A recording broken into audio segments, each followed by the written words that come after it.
नमस्कार मंडळी, हे आहे आमच्या गावचं महादेवाचं मंदिर. आणि हे खूप असं म्हणजे जाजले देवस्थान आहे. आणि इथं श्रावण महिन्यामध्ये भरपूर अशी गर्दी होती. आता बघूत आपण मंदिर आतमध्ये काय. हे समोर आले की प्रथम तुम्हाला नंदीची मूर्ती दिसणार. त्यानंतर हे पंचेंद्रिय आपण जे कासव म्हणतो मंदिरात येते वेळेस कासवाचं मूर्तिका असती, तर माणसाचे जे पंचेंद्रिय आहेत ते बाजूला ठेवून मंदिरामध्ये दर्शन घेण्यासाठी जायचं. त्यानंतर तुम्हाला दिसती ही गणपतीची मूर्त, ही नंदीची मूर्त जुनी, ते ताट प्रसादासाठी ठेवलेलं आहे. आणि हे महादेवाची जुनी पिंड आहे, ते आपण त्याला लिंग म्हणतो. आणि आता मेन गाभाऱ्यामध्ये आता आपण जायचं आहे. हा मेन गाभारा. या गाभाऱ्यामध्ये हे आमच्या महादेवाची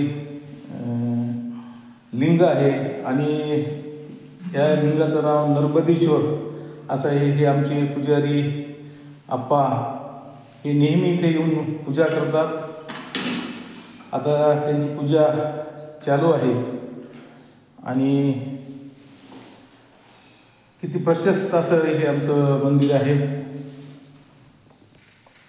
दररोज इथे या ठिकाणी सोमवारी आरती होती, दररोज आरती होती.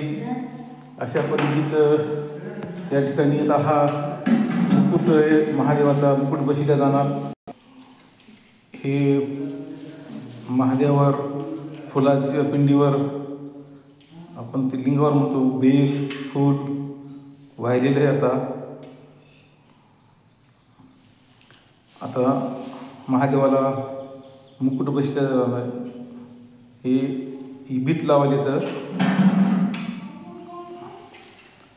ही नागदेवता जे महादेवाचं नेहमी गळ्यामध्ये अशी निष्प्राशन केलं महादेवानं, त्यावेळेसपासून ही नागदेवता महादेवाच्या गळ्यामध्ये बसलेली. त्यानंतर हे दुसरे पुजारी काजगुंडे हे पण दररोज या ठिकाणी पूजा करतात. आणि बघा महादेवाला किती सुंदर असं या ठिकाणी त्यांनी सजवलेलं आहे.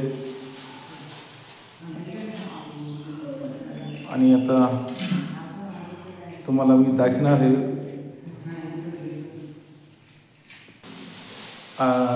आता हे दोन्ही पुजारी महादेवाच्या पिंडीवर म्हणजे आपण लिंग म्हणतो त्याच्यावर 101 बेल वाहतात. ओम नमो शिवायाचा जप करू आणि नंतर ही मूर्त या लिंगावर ठेवल्या जाते. अशा 108 अशा पद्धतीनं या ठिकाणी दररोज पूजा होती. ही काही साहित्य ठेवण्यासाठी वेगळंच कपाटसुद्धा आहे. हे महादेवाचं त्रिशूळ.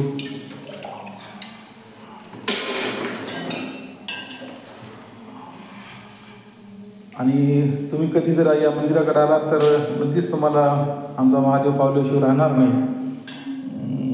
अशा पद्धतीचं हे आमच्या गावाचं सुंदर महादेवाचं मंदिर आहे.